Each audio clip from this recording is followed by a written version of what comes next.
युद्ध भूमि में श्री राम और लक्ष्मण नागपाश में जकड़े अचेत पड़े थे। सीता माता की चीखें गूंज उठी और रावण ने जीत का ऐलान कर दिया। क्या सच में सब खत्म हो गया था? तभी त्रिजटा ने एक रहस्य उजागर किया जिसने की पूरी लंका को ही हिला दिया।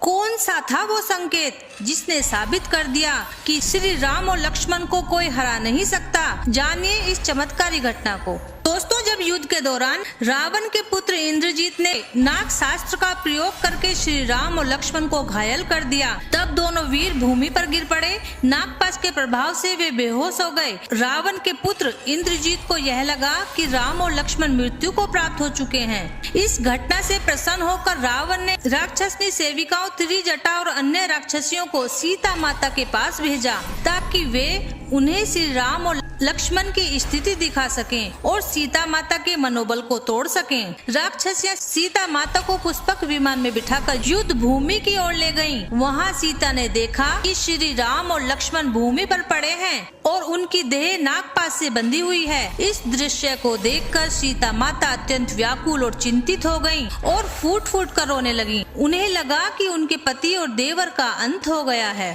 सीता माता के शोकपूर्ण विलाप को देखकर त्रिजटा ने उन्हें सांत्वना दी। त्रिजटा बोली, देवी सीता, आप व्यर्थ में शोक न करें। श्री राम और लक्ष्मण अभी जीवित हैं। यदि वे वास्तव में मृत्यु को प्राप्त हो गए होते तो यह दिव्य पुष्पक विमान आपको यहाँ लाने में सक्षम न होता। दिव्य विमानों की शक्ति केवल जीवित देवतुल्य पुरुषों के प्रभाव में ही होती है। त्रिजटा ने माता सीता से आगे कहा, इसके अतिरिक्त किसी भी सेना का सेनापति अगर मर जाए, उसकी सेना भय और भ्रम में इधर उधर भटकने लगती है। किंतु देखिए माता, वानर सेना बिल्कुल साहस में है, न तो विचलित हुई है न ही भयभीत। वे सभी अभी भी राम और लक्ष्मण की रक्षा कर रहे हैं। इससे स्पष्ट है कि वे अभी जीवित हैं। वहीं त्रिजटा ने एक और प्रमाण दिया, जो लोग प्राण खो चुके होते हैं उनके चेहरे पर भयानक परिवर्तन आ जाता है। लेकिन देखिए माता, मुखमंडल पर वही दिव्य तेज है। उनकी आभा और सौंदर्य में कोई कमी नहीं आई है। यह इस बात का संकेत है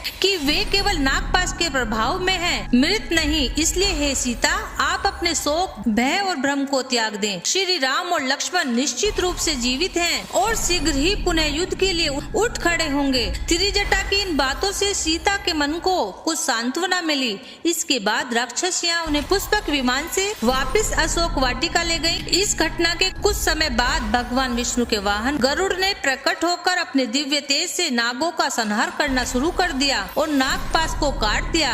इससे श्री राम और लक्ष्मण नागपाश से मुक्त हो गए और पुनः होश में आकर युद्ध के लिए फिर से तैयार हो गए। दोस्तों, इस रोचक घटना का उल्लेख वाल्मीकि रामायण के युद्ध कांड के 47वें और 48वें सर्ग में मिलता है। जय श्री राम।